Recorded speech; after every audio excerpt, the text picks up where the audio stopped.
नमस्कार सर। पहचाना मुझे? कौन? भाई बता दो, शरीर साथ नहीं देता मेरा। सर मैं आपका स्टूडेंट, 45 साल पहले आपका विद्यार्थी। ओह अच्छा, आजकल ठीक से दिखता नहीं बेटा, और याददाश्त भी कमजोर हो गई है, इसलिए नहीं पहचान पाया। खैर, आओ बैठो। क्या करते हो आजकल? उन्होंने उसे प्यार से बिठाया और पीठ पर हाथ फेरते हुए पूछा। सर मैं भी आपकी ही तरह शिक्षक बन गया हूँ। वाह, ये तो अच्छी बात है, लेकिन शिक्षक की पगार तो बहुत कम होती है। फिर तुम क्यों शिक्षक बने? सर जब मैं कक्षा 7वीं में था, तब हमारी कक्षा में एक घटना घटी थी। उसमें से आपने मुझे बचाया था। मैंने तभी शिक्षक बनने का निर्णय ले लिया था। वो घटना मैं आपको याद दिलाता हूँ। आपको मैं भी याद आ जाऊंगा। अच्छा, क्या हुआ था तब? सर 7वीं में हमारी कक्षा में एक बहुत अमीर लड़का पढ़ता था, जबकि हम बाकी सब बहुत गरीब थे। एक दिन वह बहुत महंगी घड़ी पहनकर आया था और उसकी घड़ी चोरी हो गई थी। कुछ याद आया सर? 7वीं कक्षा? हाँ सर, उस दिन मेरा मन उस घड़ी पर आ गया था, और खेल के पीरियड में जब उसने वह घड़ी अपने पेंसिल बॉक्स में रखी, तो मैंने मौका देखकर वह घड़ी चुरा ली थी। उसके बाद आपका पीरियड था। उस लड़के ने आपके पास घड़ी चोरी होने की शिकायत की। आपने कहा कि जिसने भी वह घड़ी चुराई है, उसे वापस कर दो। मैं उसे सजा नहीं दूंगा, लेकिन डर के मारे मेरी हिम्मत ही नहीं हुई घड़ी वापस करने की।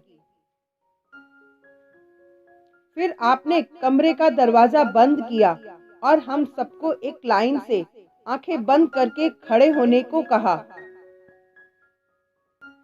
और ये भी कहा कि आप सबकी जेब देखेंगे, लेकिन जब तक घड़ी मिल नहीं जाती, तब तक कोई भी अपनी आंखें नहीं खोलेगा, वरना उसे स्कूल से निकाल दिया जाएगा। हम सब आंखें बंद कर खड़े हो गए। आप एक एक कर सबकी जेब देख रहे थे। जब आप मेरे पास आए, तो मेरी धड़कन तेज होने लगी। मेरी चोरी पकड़ी जानी थी। अब जिंदगी भर के लिए मेरे ऊपर चोर का ठप्पा लगने वाला था। मैं ग्लानि से भर उठा था। उसी समय जान देने का निश्चय कर लिया था। लेकिन मेरी जेब में घड़ी मिलने के बाद भी आप लाइन के अंत तक सबकी जेब देखते रहे और घड़ी उस लड़के को वापस देते हुए कहा, अब ऐसी घड़ी पहनकर स्कूल नहीं आना, और जिसने भी ये चोरी की थी वह दोबारा ऐसा काम ना करे।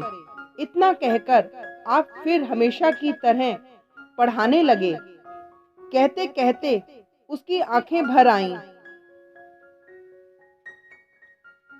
वह रूंधे गले से बोला, आपने मुझे सबके सामने शर्मिंदा होने से बचा लिया।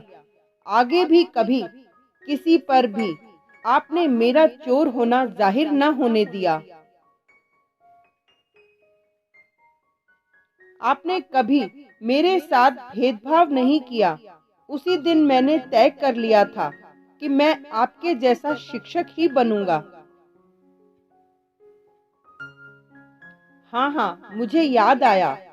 उनकी आंखों में चमक आ गई। फिर चकित हो बोले, लेकिन बेटा, मैं आज तक नहीं जानता था कि वह चोरी किसने की थी,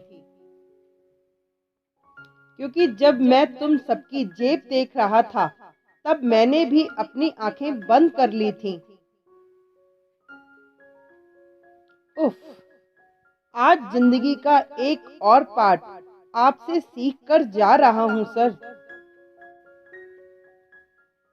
थैंक यू।